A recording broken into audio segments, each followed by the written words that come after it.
আমার সারা জীবনে যদি কারোর প্রতি অসম্ভব মুগ্ধতা থাকে, অসম্ভব মুগ্ধতা, সেটা হলো কাজী নজরুল ইসলাম। আমার একটা সময় ইচ্ছা ছিল আমি নজরুলের উপর পিএইচডি করব। আমার কেমনে কেমনে যেন ছোটবেলা থেকে যখন আমার বন্ধুরা গল্পের বই পড়ে, আমি জীবনে খুব কম গল্পের বই পড়ছি বেছে বেছে, আমি তখন কবিতা পড়তাম।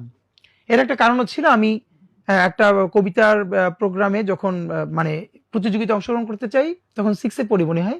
তখন একজন ম্যাডাম ছিলেন বিচারক, উনি আমাকে ডেকে বলছিলেন যে শোনো, যখন বাসায় পড়বা গল্পের বই কম পড়ে কবিতা পড়বা, শব্দ করে করে পড়বা। এটা আমার খুব কাজে লাগছে। এবং আমি তখন ওই যে নজরুলের কবিতা পড়ে পড়ে মানে আমার সারা জীবনে যদি কারোর প্রতি অসম্ভব মুগ্ধতা থাকে, অসম্ভব মুগ্ধতা, সেটা হলো কাজী নজরুল ইসলাম। আমার একটা সময় ইচ্ছা ছিল আমি নজরুলের উপর পিএইচডি করব, কিন্তু এরপর তো পলিটিক্যাল সায়েন্সে পড়া, জীবন অন্যরকম হয়ে যাওয়া। তো নজরুলকে এখানে আসলে আমরা পোর্ট্রেই করতে পারি না এখন পর্যন্ত, যে নজরুল কি শক্তিটা